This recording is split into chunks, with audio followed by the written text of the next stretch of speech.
sera mis sur Nice Azure TV. On espère en croise les doigts que vous serez sur le terrain pour le match face à Valenciennes dimanche après-midi. On regardera ça avec attention. Rachel, on parlait de foot à l'instant, on va passer au football de table, c'est-à-dire au baby-foot. Alors je ne sais pas si vous l'avez vu, Jérémy, d'ailleurs l'équipe de France est championne du monde de baby-foot, c'était cette semaine. Les Françaises ont terminé 3e. Il faut savoir que la France est au 2e rang du classement mondial des nations au niveau du baby-foot, donc on est très très loin. Et donc à Nice, nous avons également un club, le MDF, le Nice Baby-Foot. Ils sont sacrés champions de France du club, c'était cette année et la saison est encore en cours.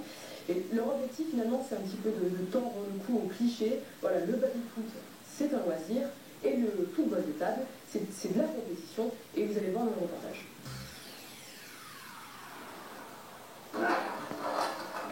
Les coups de poignet sont répétés et les coups d'œil instantanés. Les footballeurs d'intérieur se mettent à table, les mains agrippées aux manettes. C'est beaucoup plus technique, il existe diverses techniques. D'ailleurs, chaque joueur a ses poignets. Généralement, il y a des techniques en fonction de leur poignet. Il y a des poignets longs, des poignets ronds, des poignets adaptés. Souvent, ils ont des grippes, des choses qu'on ne peut pas voir effectivement dans les bars. Si la réputation de jeu de bistrot lui colle au crampon, cette activité populaire s'est transformée ces dernières années en un sport à part entière. Le règlement est précis et tous les coups ne sont pas permis. Contrôle du ballon, maîtrise du rebond, les gestes techniques sont légion. Il y a des gestes, on peut appeler ça, les départs pincettes, on a la balle sur l'avant.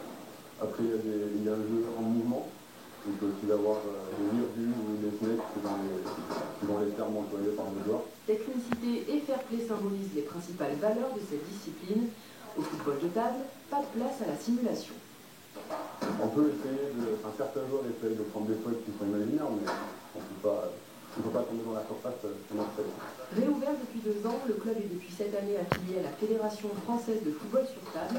Une quarantaine de licenciés s'y activent régulièrement les poignets, toutes générations confondues.